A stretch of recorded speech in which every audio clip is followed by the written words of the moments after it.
Assalamualaikum warahmatullahi wabarakatuh. Nama saya Amanda Deviana. Saya akan menjelaskan sedikit tentang pengadaan dan penggunaan modal. Apa itu modal?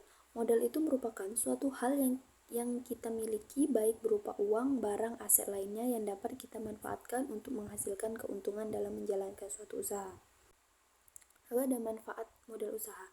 Itu ada menyediakan bahan baku, terus melakukan proses produksi, lalu mengurus perizinan usaha.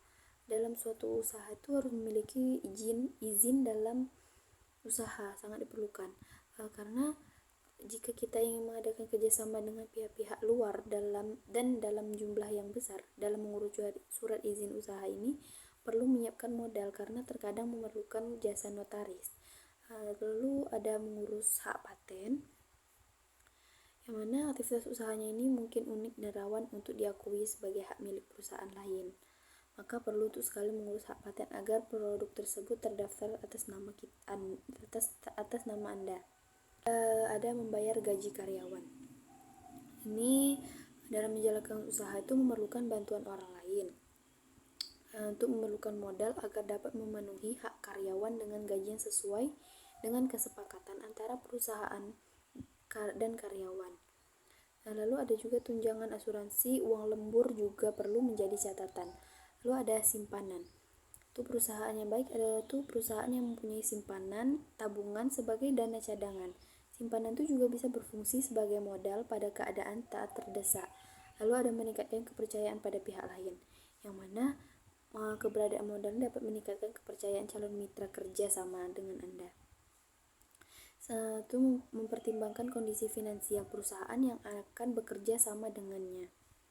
Itu memastikan bahwa perusahaan yang akan bekerja sama tidak main-main. Itu ada kesalahan mengelola modal usaha. Itu mengembangkan usaha dan menambah karyawan dan menggunakan modal usaha untuk kebutuhan pribadi. Kita tidak bisa seenaknya mengambil uang yang sudah dikeluarkan untuk bisnis dan menggunakannya untuk keperluan pribadi, karena pada dasarnya itu kita menggunakan dana untuk modal usaha. Uang tersebut sebenarnya bukan lagi jadi milik kita, tetapi jadi milik bisnis kita, dan keuntungan yang kita peroleh itu bagian yang bisa dialokasikan untuk kebutuhan lain. Misalnya itu kayak pembagian hasil atau untung dari bisnis untuk diberikan kepada investor untuk mengembalikan pinjaman dari bank. Bagian dari untung itulah yang juga jadi bagi usaha untuk diberikan kepada kita sebagai pemilik usaha, kecuali kita tuh mau menanamkan kembali modal agar jumlah modalnya itu bertambah. Lalu ada tidak punya cukup uang kas.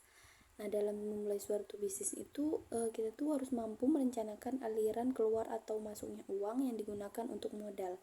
Dengan begitu, pengeluaran yang lupa diperhitungkan, apalagi pengeluaran yang penting untuk usaha pun tidak akan terbengkalai, sampai akhirnya Anda tuh bisa mengandalkan pemasukan dan untung dari bisnis kita. Itu tidak melakukan pembukuan. Pembukuan ini dibutuhkan untuk mengetahui seperti apa sih kondisi keuangan bisnis kita. Selain itu juga bisa mengetahui frekuensi atau volume transaksi penjualan atau jasa yang terjadi, atau untuk mengetahui beberapa banyak sih laba yang sudah terkumpul dalam satu periode tertentu, misalnya sebulan. Selanjutnya saya akan menjelaskan tentang pengertian peluang pasar. Peluang pasar ini suatu kondisi di mana keadaan dan waktu menciptakan sebuah kesempatan bagi perusahaan untuk mengambil tindakan atau strategi bisnis. Biasanya ini berisi peluang yang menguntungkan, baik untuk proses penjualan atau produksi.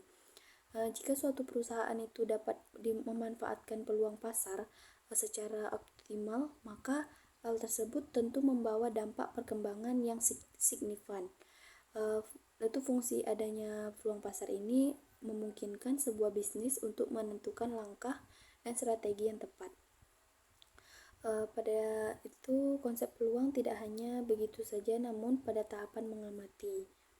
Ada analisis peluang pasar yang mana Ini adalah proses riset yang dilakukan dengan mengumpulkan sejumlah data dari target pasar atau lingkungan eksternal untuk kepentingan perkembangan bisnis.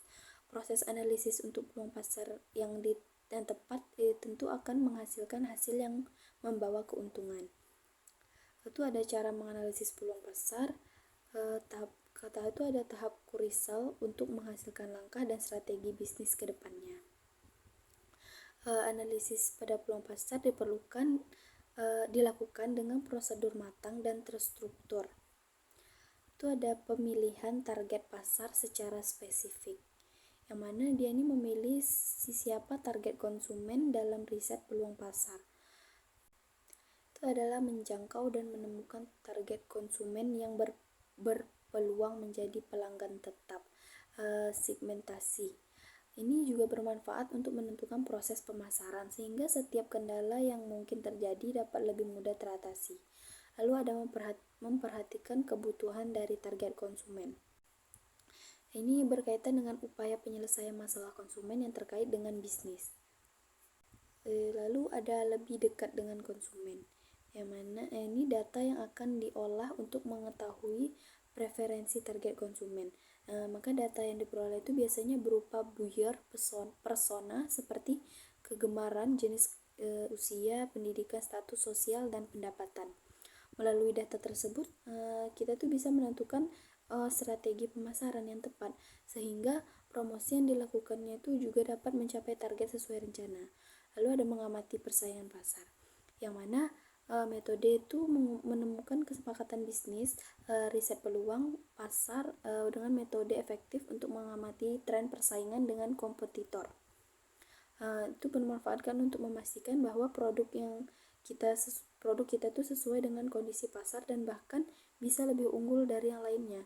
Maka hasil riset dapat menjadi acuan data untuk meningkatkan kualitas produk, sehingga dia itu memanfaatkan peluang sebaik mungkin untuk mencapai keuntungan optimal dan hasil yang maksimal.